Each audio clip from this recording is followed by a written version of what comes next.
Hello, everyone. Welcome to another episode of Bikini and the Brain. I am Adam Bonilla, and I am sitting next to the bikini, Ashley Kaltwasser. Hello, hello. How are you? I'm doing pretty good, better every day. Heck yeah, I'm a that's what's robot. up. I got a robot arm, but I'm doing okay right now. There you A go. couple more weeks, I'll be robot arm free, I think. So we have an episode today that is going to be kind of so it's called enjoying the journey from start to finish, but we're going to be kind of going into, from being a newbie, but these things will also apply to anyone who's doing this, maybe some things you overlooked, and just kind of going over like the steps of the journey and steps you should be taking maybe when you're just getting started, and also steps maybe you're overlooking when you're already experienced. So I think one of the things that we get commonly asked when people are thinking about competing and they want to get into it, they're already working out, they're in shape, and they're like, you know what, I saw this girl at my gym. That's usually how it goes. I saw this girl at my gym do a competition. It looked really fun. How do I get started with that? What are the steps? So I think we starting there is a good starting point. And guys, this is a live episode. So if you have questions, especially if you're getting new to this or in this, jump in and ask some questions. We're happy to answer them along the way. So how did that go for you, Ashley? Well, just like you said, well, it was my old track coach. So, but she did go to the gym and I did see it on Facebook that she did this and I thought it was cool. So I kind of want to dive into it, but I don't want to kind of use my journey as it because let's be honest, things have changed a lot in Yeah. 10 years. So the process of me figuring it all out is way different. And the biggest difference between now and then is the information that's available online, Yeah. right?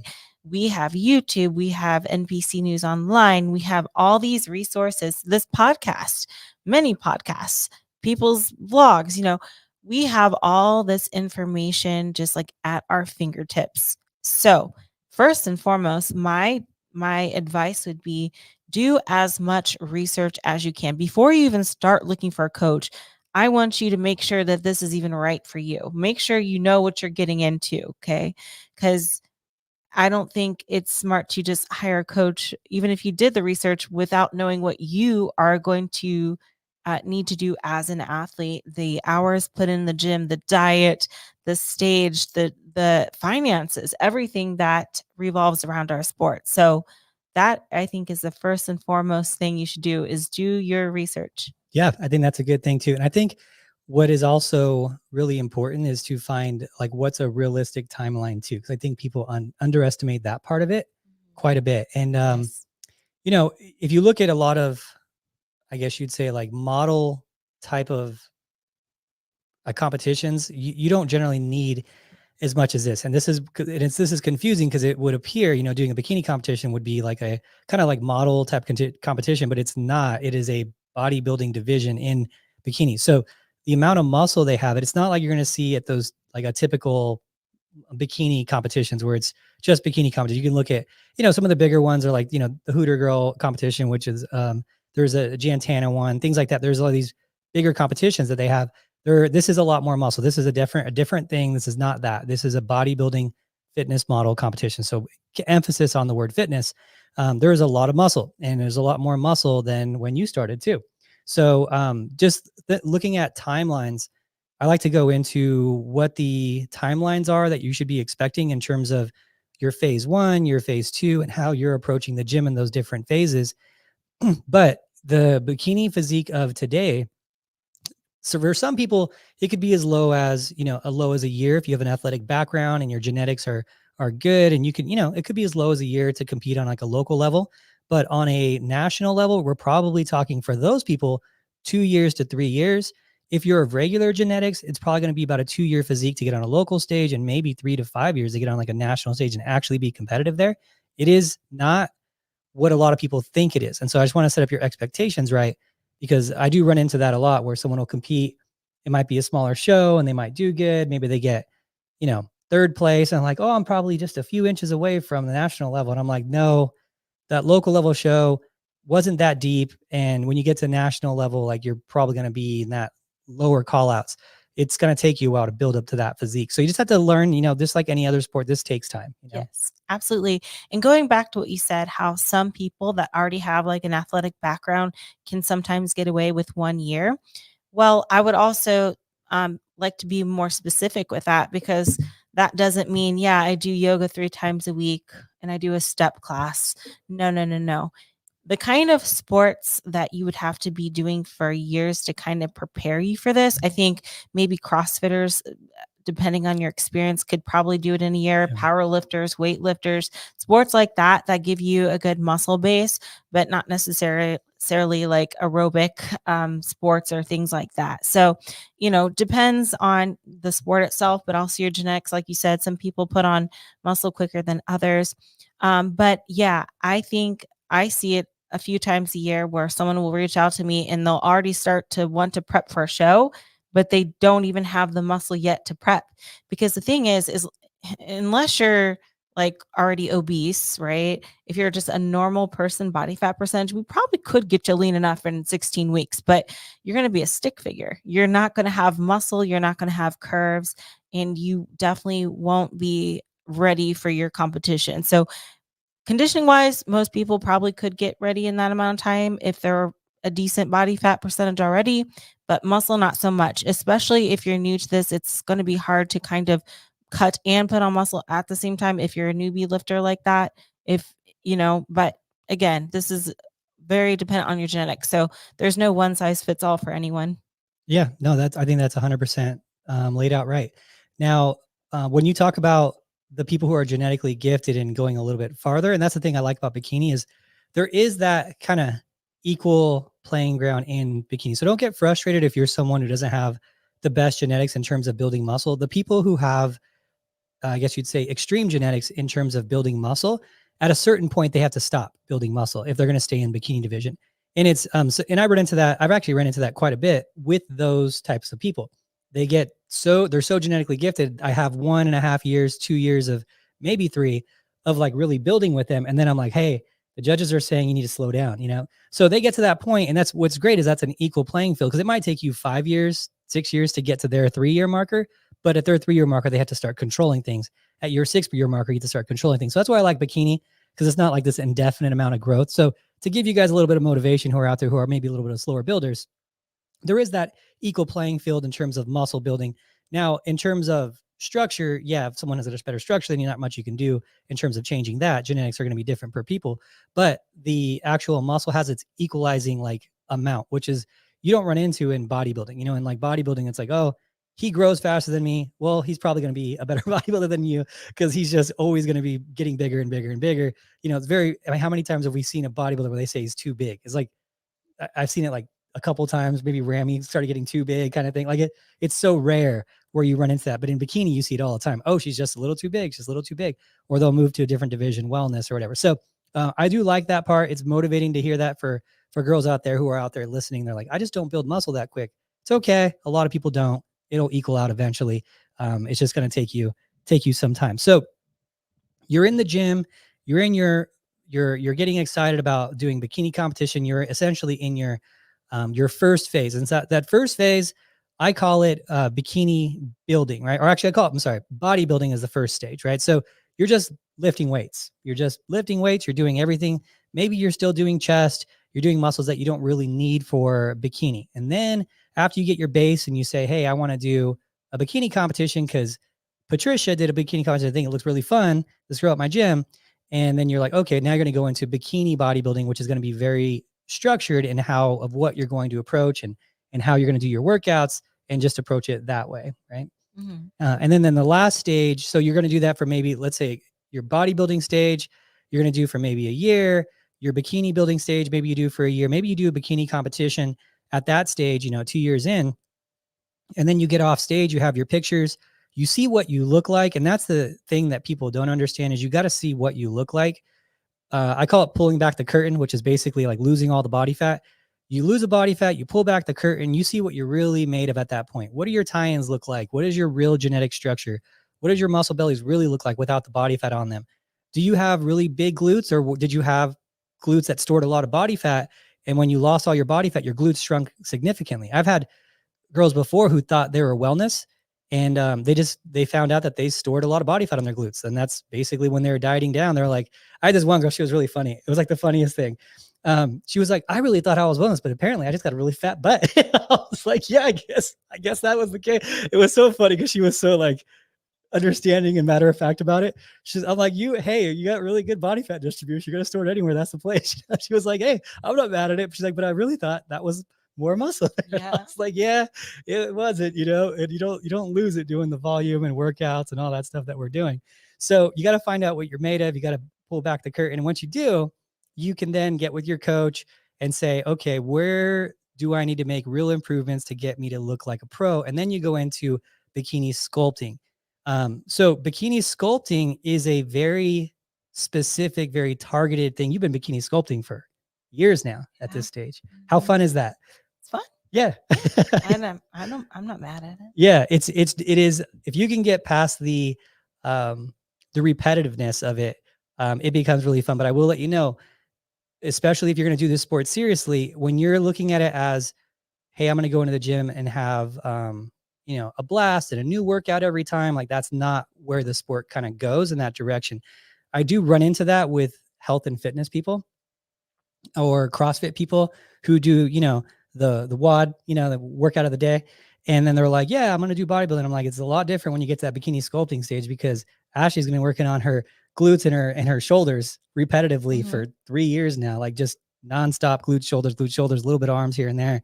Like, and it does get repetitive. So do you understand that when you get into that bikini building stage, you're going to be doing a lot of repeat workouts. You can still keep it fun, but it's a lot of repeating. And when we're in the final sculpting stage as well, you'll find that there should be less compound movements, more isolated movements, because everyone has their pluses and minuses when it comes to like their muscles, right? Some grow faster than others. For me, my example is my abs. I never train my abs because if I do, they will get way too overdeveloped. And in bikini, they don't want to have what is it, turtle shell abs, you say? Yeah. The turtle shell abs. They want like smooth toned abs, but not to where you can count each and every one of them. So I don't do core. For some girls, they don't do quads because they're very quad dominant. So girls like that, for example, should not be training doing squats and lunges and all that stuff. They're going to have to isolate the certain muscles that they need to work on and back away from the ones that they're already overdeveloped in. So everyone has that. There's no one's ever complete. Everyone has an overly dominant body part. That's normal. But you just kind of have to work around it. So don't be surprised if you're in that stage and you have to do less compound movements depending on what your situation is. For me, I can do compounds. It's not an issue because in my legs nothing's really overdeveloped. I'm not quad dominant or anything like that. So I'm able to do these things, but I know of a lot of girls that are in that scenario. They don't do a lot of compounds because they tend to be quad dominant or whatever muscle we're referring to. Same thing with upper body. Like if they're too big in their shoulders, for example, or they have to stay away from that kind of stuff and just do isolated movements. Yeah. I was actually doing a physique assessment. So I do these physique assessments where someone will compete and they'll have their post-show pictures and they'll send me their pictures and I do assessments for them. And I saw it and I was like, man, there was just so many things that were too developed for her. Yeah. And I was like, are you working your chest? Are you working your arms like twice a week? Like, what are you doing? Like, and she was like, yeah, I'm doing, I'm training my chest, but she's like, but only twice a week, just like incline chest press. And I'm doing my arms like twice a week. And I'm like, you don't need any more arms. And why are you have pecs developed, like you can see the separation line. Like when she's posing, you see that like upper cliff kind of chest. You just a little bit, obviously not like guy or anything, but you don't, the thing is, this is a bikini division. There's no benefit for a bikini competitor to be doing chest. Like if you're getting pecs on stage and you're getting that separation detail line to the point where you can see like a visual pec muscle, it's going to hurt you, not help you. There's no way it'll help you, and it possibly could hurt you. So there's this, for example, for that girl, if she did a pure bikini sculpting stage, which is the stage she's at, she had an incredible physique. She could have been a lot better because she could take obviously 2 days away from pecs and could do it towards shoulders, and then can take probably her 2 days away from arms and put it towards glutes. And now she's doing higher frequency of, shoulders and glutes, which is what she needed. Right. So the same time frame invested the right way, and with probably less likelihood of overtraining because less muscles are being worked. It just makes a lot more sense. So that's bikini sculpting. Now, and as I said, again, just remember that when you get to that stage, it is repetitive. There's only so many ways you can train your shoulders and glutes. You're going to do all the exercises. So there's not going to be a huge amount of variation because you're already doing all the exercises. So you can change the format of it up, change the rep range of it up, but you're still doing all the exercises from every angle. So it's not like, oh, today I'm going to do shoulders from a totally different exercise. And like, well, is it going to be, shoulder lateral raise, cable lateral raise, like machine lateral raise? Because that's probably the three you're doing. You're going to do your fronts, then you're going to do your rears, and it's going to be the same exercise. So there's a lot of repetitiveness of it. So that's just something I think that a lot of people don't understand when they get into it. Newbies, I run into that a lot because they're always like, oh, I've been doing a different workout every week for 2 years. I've been doing body sculpt and CrossFit and this and that. And it's so fun. And every time it's something new. And I'm like, you're not training that way anymore. Just like if you were a basketball athlete and you got to run lines, you're going to be running lines probably for the rest of your life. Like if you're a track athlete and you got to run 5 miles before practice starts, you're probably going to be running 5 miles for the rest of your life. So bikini athlete, you're going to be training your glutes and your shoulders for the rest of your career. So it is what it is. It's going to be very repetitive. Yes. And I think that's where a lot of times competitors that are like, I like to say they're addicted to the pump. That's when they meet a crossroads because mentally they can't grasp the fact that like, oh my God, but I got to train my arms. Like, no, I have to. I'm going to lose all my arms. So I'll train like 2 times a week. That's not heavy. And I'm like, they're not going to go anywhere, and I think that's where you see like people maybe start to drift into another division, which rightfully so, if you feel like you're fighting your genetics a little bit or just really want to lift heavy and lift everything, maybe bump up a different division. And we've seen that a few times with some bikini athletes that they wasn't able to train legs at all because they were so lower body dominant and they would just have to run, keep the calories low to keep the legs small. And it's like at that point, you're really fighting genetics. And then they just graduated to wellness because it made more sense. But, I think that's also something you have to ask yourself if you're kind of fighting your body or you want to lift more, if bikini's the right one for you. Because just like you said, you're going to be doing a lot of repetitive movements once you get to the sculpting stage. So just be prepared for that. Yeah, no, you have it exactly. And it is a weird crossroad. We have seen it a few times. Like we've been able to like visually see it. And I will say, if you get to that stage, you're gonna have to ask yourself, what do you want? And that's the hardest thing. And I think that everyone, when they do prep, you need to ask yourself that reason. What are you doing the prep for? Like, what is the end goal? So some people, it makes sense for them to go to wellness. It makes a lot of sense because their end goal, maybe they're genetically, like their structure isn't going to be a Miss Olympia, right? Maybe that's not it for wellness, right? But maybe if they pushed it for a bikini, they could, but it would be really, really hard to get there. And in that scenario, maybe they're not working legs the whole time. But it's so them pursuing that path steals the joy of their workout, though it's better for them in potential. Right. What's more worth it for you at that stage? Genetically, you're better for bikini, but you love working out and you can't work out anymore. Is it stealing joy from you, then, and you don't plan on going being the next Mix Olympia, then I say go to the next division, even if you're not going to be the Mix Olympia in that division. So you have to kind of go in and ask yourself, okay, what am I really doing this for? If you ever get to that stage, and then you can make the decision of what's best for you. I would say more often than not, the bikini competitors who have to choose to go up to the division or stop working out, I would say probably I would say probably 6 or 7 out of 10 just say no. First, they always say yes. I'm going to do bikini. I'm going to stay in bikini. They always say the same at first. They're like, oh, sweet. I don't have to work out that much. I'll do it. I'm like, yeah, but you're going to have to do cardio. You're going to do this. It's fine. Whatever you want. And then they'll last like a month or two, but they don't realize how much they'll miss training legs heavy or whatever. Right. And then they're like, you know what? I'm just going to go in the off season. I'm just going to do what I want in the off season. And then whatever happens. And they come back. They're like giant legs, right? Because they find out that they ate a little, they lifted heavy. So like, yeah, I'm just going to go to wellness. If I don't do, it's going to be fine. I just enjoy working out too much. Right. So whatever is right for you, do what's right for you.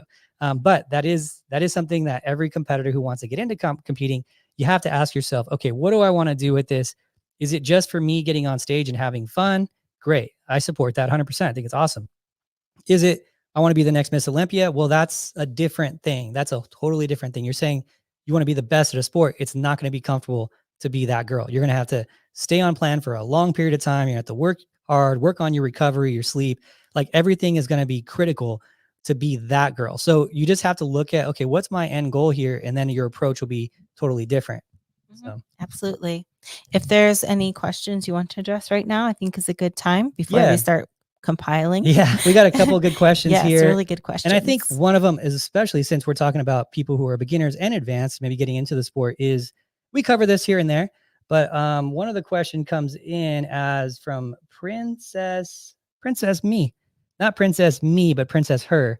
It says, is there a weight range for a healthy female in the off season? Okay, so I do want to go into this a little bit because it's very confusing and I've covered it before, but it is confusing for people. And I want to be kind of real about it too.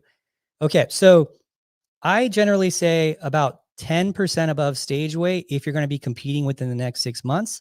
And if you're not going to be competing in the next 6 months, about 12% above stage weight. Now, that's my stage weight that I get people to because I don't cut water for people. So if you're one of those people who cut water and take things like Expel or whatever to lose water weight, your stage weight is going to be different. I will go off of that person's like start of peak week weight versus their show weight, because their show weight might be 8 pounds lower that week. So just to put that out and make it clear, 10% 6 months or less. And why do I say 6 months or less? Because if you go up, let's say 15% in 6 months, it's going to be significantly harder to lose that 15% of your stage to get back to your stage weight if you haven't been off, like if you haven't had a break and you're just going right back into cutting again. So if you do your show and you're like, I want to compete again in 6 months, you better keep it tight, because you're going to be jumping into prep again within probably 2 to 3 months. And then your body's not going to be fully recovered from your last prep yet. And it's going to fight you at the very end, especially if you're trying to get off that last 10 pounds or so. If you shouldn't be in that position, so keep it tight. It should be according to how close your next show is and what you need to improve on. If you have to put on a lot of muscle, you're really petite, yeah, you might go up from that, but we're talking body fat wise is still going to stay about the same. You might put on more muscle, but body fat wise will stay about the same. So keeping it tight. Remember, you're doing this as a sport now. And I do want to go into the equivalence too, because here's the thing that we do, and I want to really put it out there for people. This is going to be a little bit of a realization for people. Okay, let's say you have an average bikini competitor around 125 pounds. Ashley's about 122 or so, 5'5" when she's on stage, give or take a couple pounds. So let's say 125 pounds is like your average competitor. Bikini athletes are gaining 30 pounds in the off season, right? Which would put them at 155. And we think, oh, that's not terrible. It's only 30 pounds. It's like, whatever. It's 20%, a little bit over 20% of over stage weight. Okay, so let's put that in context with things, because I don't think people really get this. Let's take someone like a bodybuilder who weighs 250 pounds on stage, right? Double the weight. That would be equivalent of them gaining 60 pounds in the off season, right? So bodybuilders aren't gaining 60, 70 pounds, but you're seeing bikini competitors gain 30, 35, 40 even. So would that make sense if you saw a bodybuilder gain 80 pounds in the off season who was 250 pounds and weighing 330 pounds or so? Like, that doesn't happen in bodybuilding. The bodybuilders are gaining about the same amount of weight as bikini competitors. They're gaining 30 pounds, but they actually have the volume to do it. Maybe 40 pounds for someone who weighs 280, but we're talking bikini competitors who weigh 125 pounds gaining 40 pounds. That's crazy.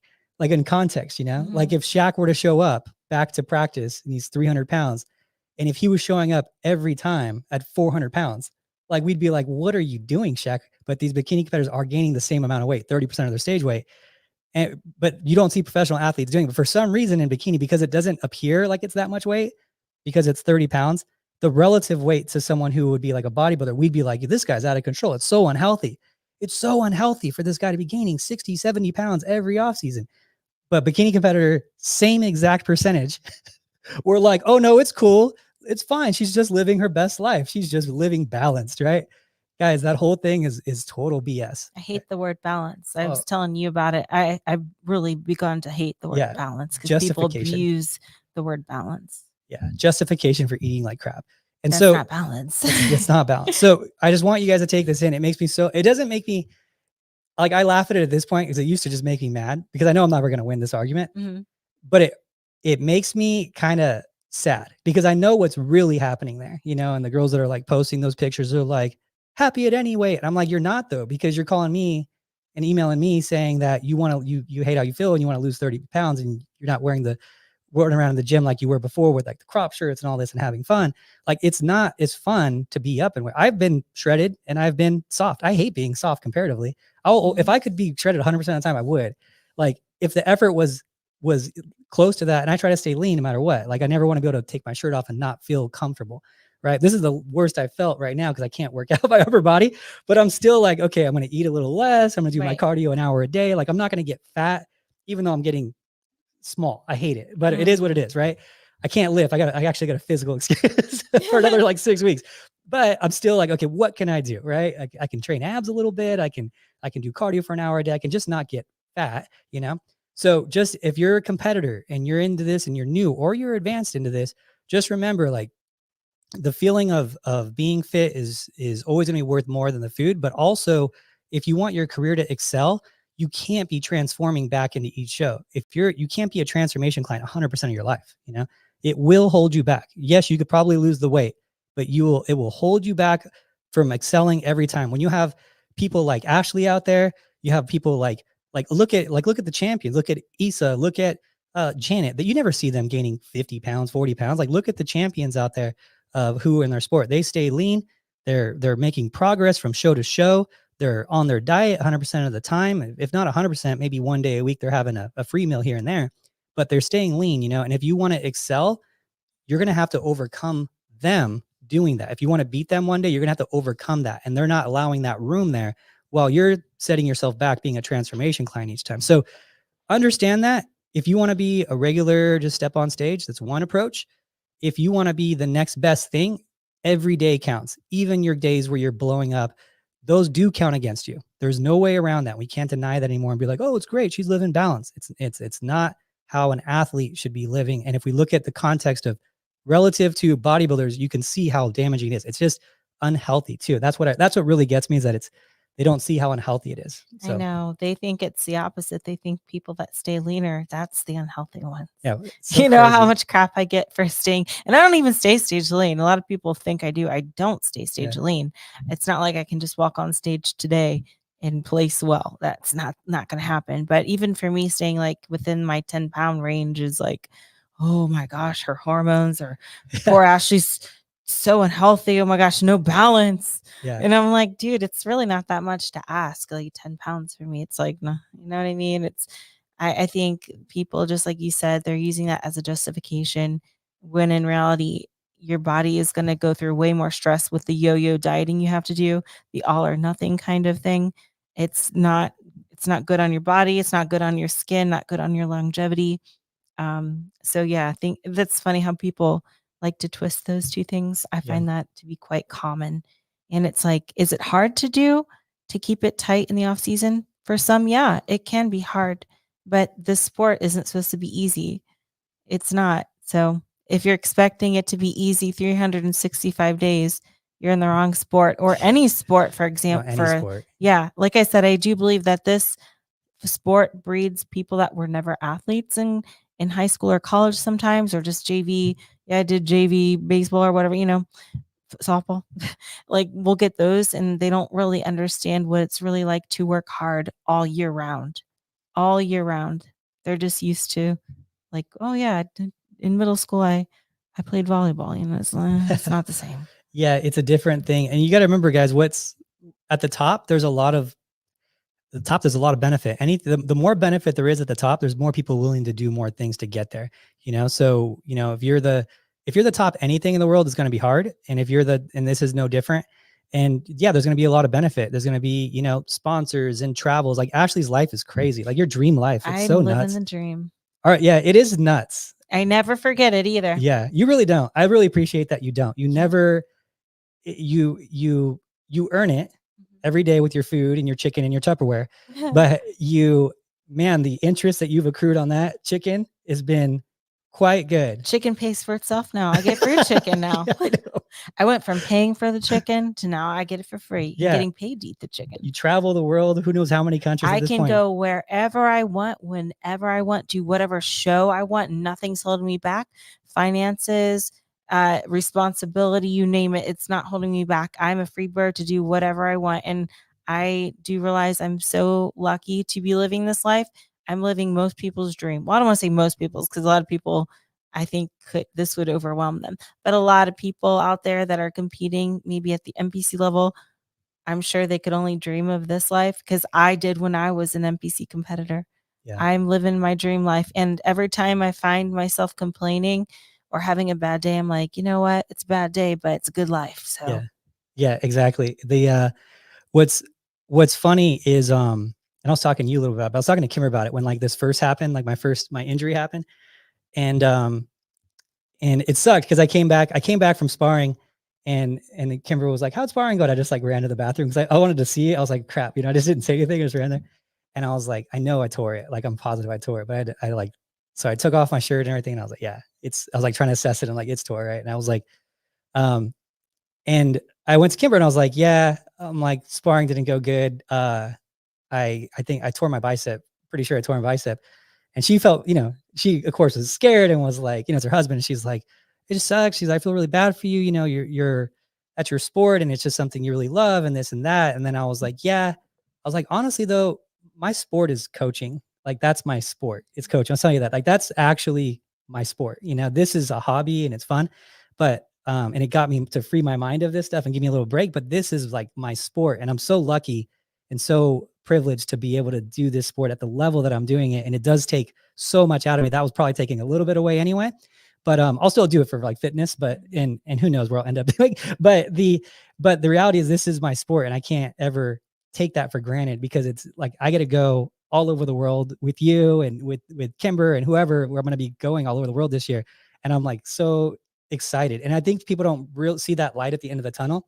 So whether you're an athlete right now, or you end up being a coach, like the life that you'll live, if you go through all these stages, if you're progressing and if you're building and if you're promoting, doing content and like doing all the things that require you getting to the top in any bracket, whether it's making suits or posing coaching or competing or coaching, whatever, like if you get there, it is like so amazing. That's why I say, it's never worth setting yourself back. Like you're never going to be at a time where you ate a whole pizza and you're like, yeah, set myself back, but man, was that worth it? Like the moment is so brief for the long-term difficulty you're going to face because of it. The interest that you accrue on that part of it is really negative. The interest you accrue on eating chicken and working hard in the office, for me, coaching, whatever, is like so great. And I'm not even talking financial, just the benefit of life alone, yeah. it's awesome. So yeah, when you're getting into this, kind of figure out your why and hold on to it. Like Ashley's done a great job. You've done a really good job holding on to your why. Oh, yeah, definitely. I think what happens too is as people get more successful, they lose that sense of gratitude because they start expecting more. But for me, it's like I'll never forget like my first sponsorship. It was just free spray tans from Liquid Sun Rays. And when I found out I was chosen to get just free spray tans, I was like so excited. I was like, oh my God, I can't believe this is happening to me. Oh my God. And now I've done so much more than that and gotten so many more sponsorships and other opportunities, but I'll never forget the feeling of that first time. So, like, I think sometimes what gets people kind of, maybe in a bad mindset is they just start to expect things and they're not really just think of it, oh, yeah, it's nothing now. But think about when you first started. So all those little wins, and that's why I say too, when I win, I never expect to win. It's always a very awesome gift. It's cherry on top. So like I always like to keep my mindset there. Never expect things. Just, but when you do meet your goals or get an awesome sponsorship or whatever the case, always be very like just live in the moment for that. Just remember where you came from. Yeah, that's good. That's a good thing. You've done a very good job and a very good example of that too, because it's easy to kind of turn a normal, like it, because it's so normal, it kind of turns into an expectation. It's easy for that to happen. It's happened with me before. I've had to like slow myself down where I'm like, whoa. Don't you ever go into the office thinking, man, it's a Monday. Like, don't you even think about that for a second. Like, because this is such a cool life and you guys it's there. It's so doable. People, I think they don't see it, but it's doable. But it starts with you being an athlete 100% of the time. That's how it's where it starts. So, okay. So you've gone through those things. You're in the gym. Now you got to find a coach, opposing coach, trainer, whatever, right? What are the differences and what should you look for? So the first thing I want to go into is going to be like looking for a coach. And this is no way in promotion of me being a coach, right? So, but I want you guys to, because I might not line up with a lot of you guys the way that you guys want to prep, or you might not line up the way that I want to prep you. So, but what you have to ask yourself, okay, what is it I want to do? Do I want to have just fun and do local shows? If in that case, well, then the resume doesn't matter that much for the coach. Just have fun and see who you kind of vibe with, and make sure that they're on board with you. If you're saying, hey, I want to excel and get to the national level and maybe compete as a pro, well, it's going to be pretty hard for someone to do that who's never done that before as a coach. So, look at that. Look at their resume. If they've never been taking anyone to nationals, never got anyone pro card, never done well on the pro level, how are they going to do that for you? They shouldn't learn through you, unfortunately, which is one of those things that kind of sucks. It's like you go to the job interview, they're like, yeah, we just need someone more experience. And like, how do I get more experience without getting the job? Right. It's like this circle. But that is the reality. Someone's going to have to, either you can learn someone can learn through you, or you can just jump right into the highest level right away. So it depends on what you're looking for in that regard. Do you need someone are you someone who needs someone there with you physically, and you need that emotional like tie with them, right? Online coaching might not be for you in that scenario. Maybe you need a local person at your gym who does training and coaching type of thing. That might be better. That's better for some people. So it's just but what if they don't have that resume, right? Maybe you're lucky and they have both. But so that's certain things you got to ask yourself. And also their style. Like, are you a tough love kind of person? Are you going to cry if someone yells at you, or you want someone to yell at you to get you like in order? You're not either of those. You're a happy medium. But there's the cheerleader types. There's the tough love types. There's the I'll be disappointed in you if you don't do this types. So there's, you kind of have to vibe personality wise too, I think. Yeah. And also the methods, right? Yes. So you're going to run into a lot of people who are 2-hour cardio, 800 calorie people. And they do that with all their clients kind of thing. If that's what you want to do, then great, find that person. I'm not that person. But if, I'll do basically whatever the body says to do is what I'm going to do. I listen to the body. Every check-in, I'm going to adjust it accordingly. I have no preconceived notions of where they should be in calorie wise. I have some girls eating 4,000 calories. I have some girls eating 1,100 calories. It's really based on a week by week check-in. So when they check in, I make an adjustment based on what the body tells me to do. I don't care anything else. I have cared nothing about the numbers, just what the body tells me to do. And I just listen to that every week and then make the adjustment. So is someone who does 2 hours of cardio within your lifestyle? Do you want to do that? Maybe you want to do that. Maybe that's something that you're looking to do. Maybe you want someone who bulks you, right? And I don't agree with bulking. I don't think there's ever a time where a bikini competitor especially makes sense for her to bulk and gain unnecessary body fat, but maybe that's you. Maybe you like that stuff. Maybe that's what you're looking for. So yeah, look at the styles of the coach in terms of their feedback, their system that they use to check in, their methods. Are you someone who's super, super hardcore and wants to do the 2 hours of cardio and that all their clients do, but they look good, so you're just going to go for it?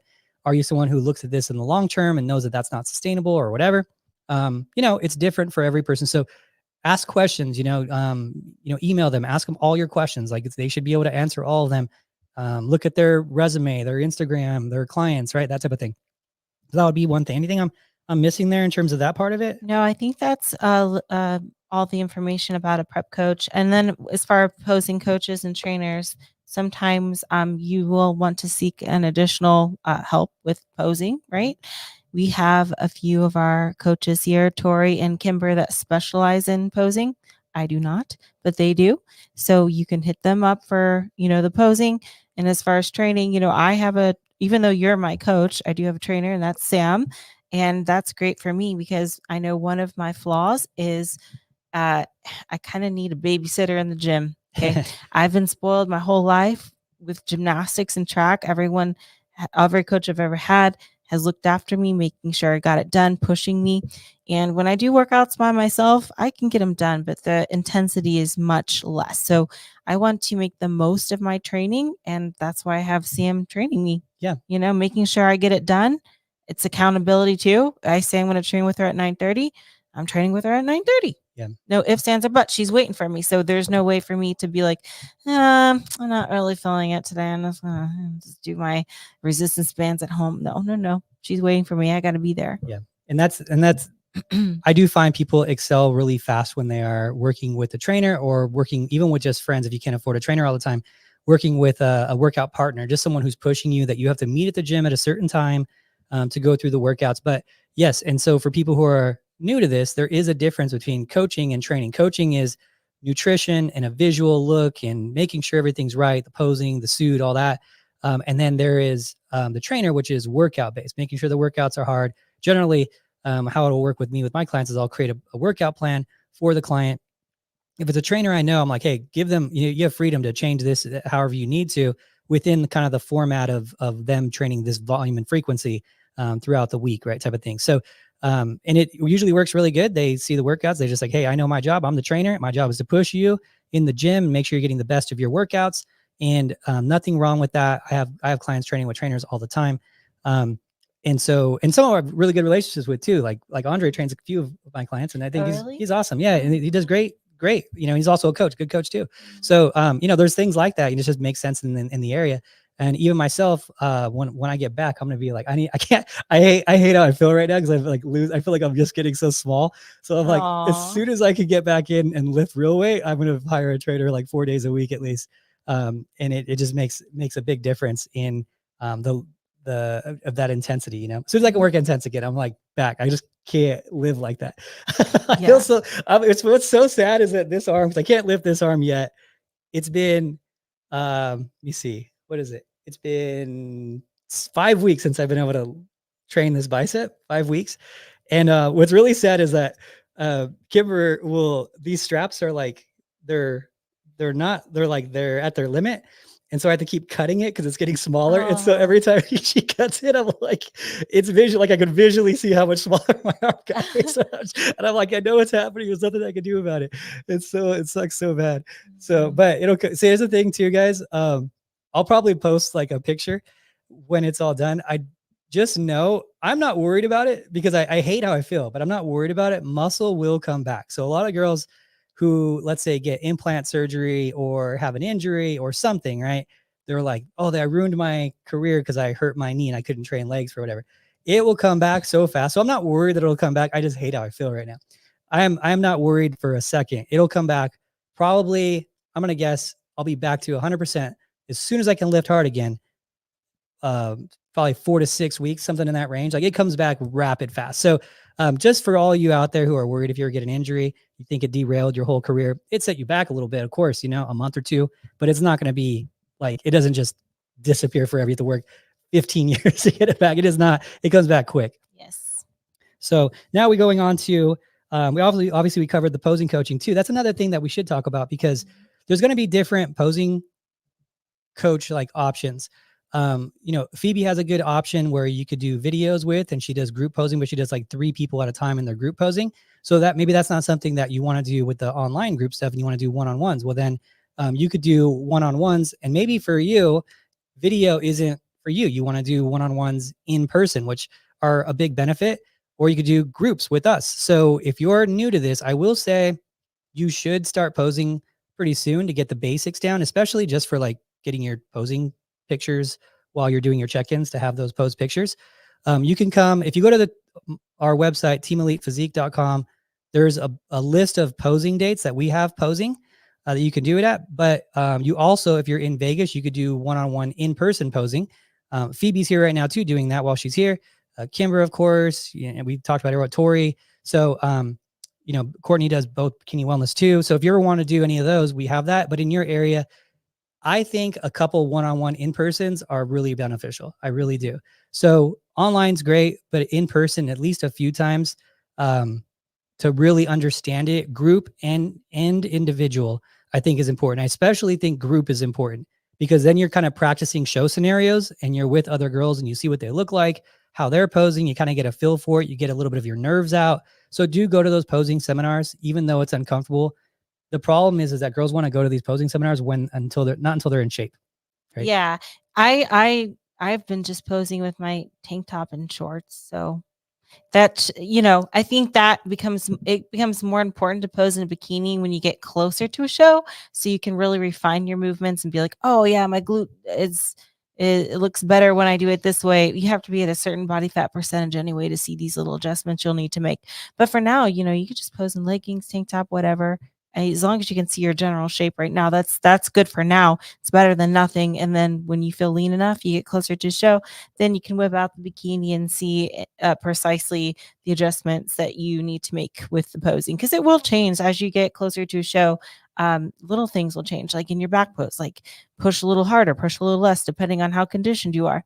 But yeah, speaking of the seminars, March 9th, I believe, is our next one open to the public, Yes. because the February one's just for team, I believe, right? No, actually, I'm letting that one. We're having people can come in, but it's a show. What it is, it's a show. So we have different posing, so we can go into it as well on the website. So some of the posing seminars that we have are like a day before the show. So we'll have competitors who are competing the next day, and they're just kind of getting their nerves out, meeting people who are competing. But those posing seminars are kind of stage posing seminars. So it's basically we're running through show scenarios, going on individuals. The other seminars that are regular seminars are going to be, all A to Z, everything, whatever the girls want to cover that day. But these ones are going to be like, hey, we're going to line you up. We're going to go through show scenarios. We're going to like go through it type of thing. So, so yeah, and there's always something to learn from all of them. We'll still go through transitions and all that stuff for everything, but I think we're just going to put them all as open for the most part. Okay. But we have that big one, the next big one. March 9th. So that should be a pretty good turnout, hopefully, but you'll have to pre-register for that one because it might be a little bit bigger than usual. So the details are on your page. I even posted about it as well in a graphic. So March 9th, Las Vegas Contest Prep Center. See you there. Yeah. But you register first, please. Yeah. And there's also Glute Camp after. Yes, it'll be a fun one. There'll be a lot going on there too. So yeah, just get involved with those things. I know it's intimidating at first because everyone the problem is in your mind, it's so much worse than it actually is. In your mind, you're like, oh, it's gonna be a bunch of girls that look like Ashley and Maureen and Issa. I'm like, like, no, everyone's like just regular people. It's not a bunch of pros getting ready to compete at the Olympia. It's like just regular people who are, getting started. They're not ripped yet. Most of them. There's going to be a couple who are like, 2 weeks out from a show, but just a couple. For the most part, if you get, let's say 20 girls in a posing seminar, probably 3 or 4 of them are competing within the next month. And the rest of them are just like, 3 months out, 4 months out. Some are like just starting, they have 30 pounds to lose, and nothing wrong with that. Everyone's super supportive. So just know you don't have to be ripped. You don't have to be shredded to do posing. It is going to hurt you on stage. If you're not comfortable, if you're not good at posing, it will hurt you. So start early, have fun with it. Find a posing coach in your area, some posing seminars that work good for you. And then I guess it comes down to at the end is this last question, I guess, will be, when do you know when to compete? Right. Well, the thing is, I think that goes back to what you said earlier. What are your goals with this? Are you wanting to compete just for the experience? Are you wanting to compete to win? Are you wanting to compete and hopefully get your pro card this year? I think that all depends on when you'll kind of step on stage. The longer you can build, the better your chances are. But then again, you can't wait till your physique is like Olympia level, because who knows how long that would take. I think it's good to get on stage at least some point during the journey just to see where you stack up. And you kind of touched on this point a little bit, but seeing where you stack up, what do you look like in comparison to these other competitors? Because everyone looks a certain way in photos, but until you stand next to them, you don't really know where you stack up. You might be way too small. You might step on stage and be like, whoa, I'm way more muscular than these girls. So I think that's something to consider. So, that's something your coach would hopefully be able to give you an answer for, if your physique can at least be in the mix for top 5, perhaps, which even then there's no way for the coach to really know. You don't know who's showing up that day, but maybe they can give you a better idea. But just know that you don't have to rush into shows or anything like that. They're always happening, thankfully. So if you're not ready this month, then wait till next. But the longer you build, the better your chances are. But then again, can't wait like your whole life just to compete. You'd be waiting for a long time. Yeah. So yeah, exactly. So, while we're done here, what I'm going to do is go ahead and go into a couple of these questions. I actually accidentally just posted one, so I'll just ask it because I accidentally posted it. The question was, do you ever back off cardio during prep? From Domeri Don Nascimento. Yeah, there was a couple cardio questions I saw. Yeah. So a lot of people wondering when to start, when to back off. Okay. What do you do? All that. We'll go into them then. Yeah. So I'm actually going through a scenario right now with a prep that I'm working with someone, where we're trying to lose a good amount of body fat in this last bit here. So we're pushing the cardio pretty hard, but the problem with the cardio is that it hides when you're doing a lot of cardio, doing a lot of workouts. It does hide what's truly there, what's really going to be like the leg definition and the tie-in definition, because you're really inflamed. So there's times where we're not going to do any cardio for like 2 to 3 days, 4 days maybe. See what's really how much of this is inflammation and water retention. She's going to work on recovery, and just see, okay, what is it? What do the legs really look like when that inflammation is down? Are we leaner than we think right now? The body doesn't need a little bit of a reset type of thing too. So yeah, there's that scenario. There's the scenario of Ashley, who was ahead before the Olympia. She was ready, and Yeah. she just was cruising without cardio. Yeah, the Weeks last out. cardio I did was a week before the Olympia. Didn't do any for the show after that. The 2-week show after that was Hawaii. Have not done cardio for that. And then I did Japan. I didn't do so there was like a month I wasn't even doing cardio, just doing shows because I was like already there and lean enough. In fact, I needed to fill out a little bit more. So in that scenario where you're getting too lean or too depleted, definitely should back off. And you don't have to do cardio is a tool to get lean. You don't have to, it's not like you're going to lose your endurance necessarily, or you're going to become unhealthy if you don't do cardio for a few weeks. That's not really how it works. If you're an active person, it's not like you're just sitting around all day, you Yeah. know. A lot of people are under the misconception that like, oh, if I don't do cardio, heart health, unless you have some sort of medical condition, that's not really how it works. If you're a healthy person, not eating cheeseburgers every day and just sitting down for 15 hours. Yeah, I think you have it right, nailed right, where it's just one of the tools, one of the Yeah. many tools to get you lean. And if you're already lean, then yeah, you're Don't going to need start it. cutting some of the tools. Yeah, it's as simple as that. It wouldn't make sense to continue. But think you have your supplements, your workout, your diet, and your cardio. All of those things are going to help you get that lean level of look. Once you obtain that lean level of look, yeah, cut the things that make most sense. So if you love doing cardio, okay, keep some cardio and raise up the calories. All right, you're happy with your food. All right, let's cut some cardio and give you some of your day back. Or you're too jacked. Okay, let's let's reduce some of your workouts. Let's go to 3. The problem is people have a hard time letting go of those things. Yes. They think, oh, if I'm not They're doing gonna lose cardio, it all. I'm gonna Yeah. get fat. If I don't do, I have to do cardio to be. I'm like, no, you're too lean already. It's fine. Just don't do cardio for a week. You're gonna be 2 weeks, whatever. It's fine. And so that's that's something that you're all gonna learn, have to fight with yourself about, of when I should pull back on something. That's the harder thing to do. And that's going to be where your coach kind of comes in. It's definitely the hardest thing to do as a coach, is to pull back on something. Because when you pull back on something, then it becomes like purely the coach's responsibility of like, if they were too soft for a show, but you had them pull back, you're like, oh yeah, that was probably my bad, because I thought you were too lean and that's why we pulled back. But if you're just like grinding into a show the whole way through, then it's like, okay, we got as lean as we could. There's like a safety net as a coach. But when you're like, you're too lean and you pull back, you better be on. You better have that eye if you're that coach there, because there's a different thing. One of the other questions we came in was kind of like, there's like 2 parts of the question, but she said, I did a bikini competition and the judges' feedback was to lean down in the lower body, build your medial glutes. Okay, so here's the thing. There's 2 ways to approach that. Now, if you're not that muscular, I won't bring a girl in who's not that muscular, like completely shredded.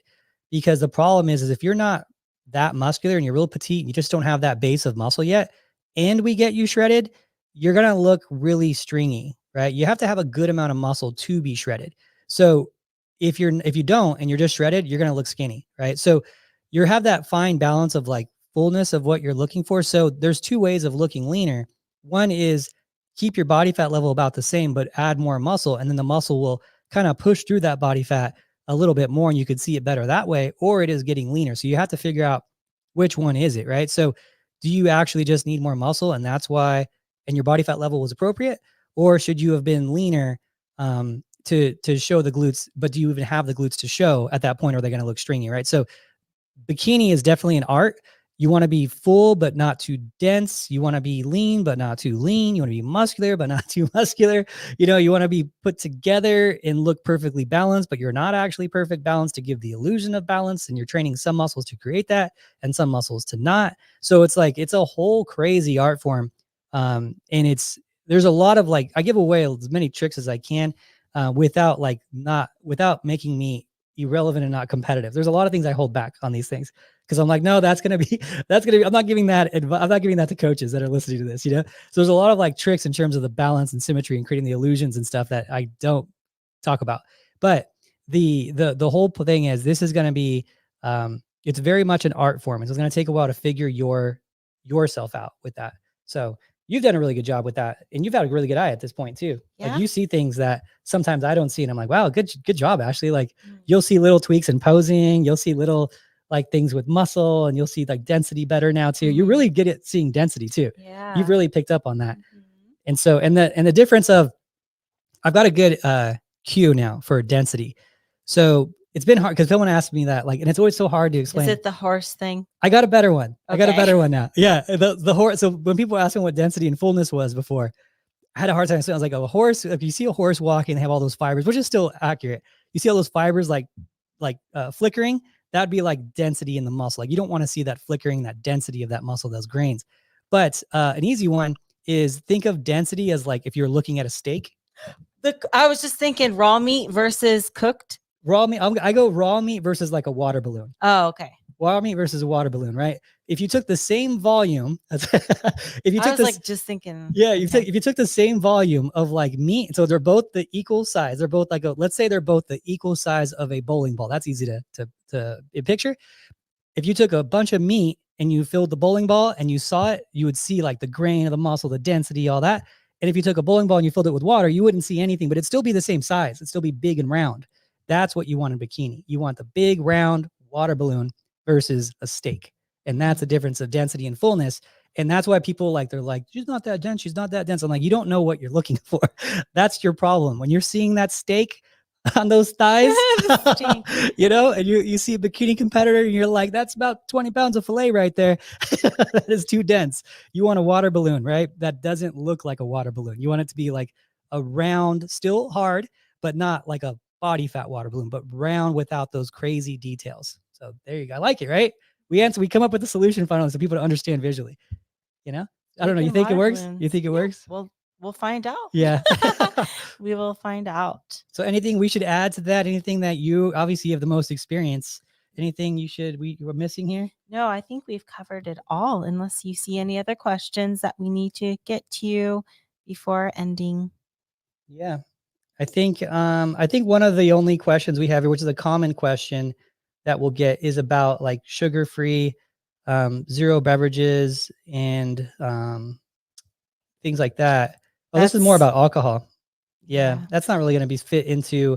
Sorry, guys. Like, here's the thing: if you're trying to just be a transformation client and you want to fit those things in, great, But if you're trying to be like the next top level competitor, there's just going to be certain things you're not going to really do. Right. Well, I think they're trying to present it as it's zero sugar alcohol because they think that it's not going to. Oh. They think there's not going to be any negative side effects. Yeah. Because it's sugar free, and it's kind of like a. I didn't even know there was a thing like that. I'm so behind the curve. There's sugar-free alcohol now? Yeah, I mean, even if besides the alcohol, of course. Yeah, I mean, there's a lot of sugar-free alcohol beverages. Even people will think that just plain vodka is safe because there's no sugar in it, right? It doesn't work like that. Yeah, metabolized is different. Yeah, alcohol is a really strange thing because it's its own macronutrient. So you have like 4 calories per protein, 4 calories for carbs, and 9 calories for fats. But alcohol is 7 calories. So it's like closer to fat than like drinking that than it is to drinking like carbohydrates, right? Because in terms of calories alone.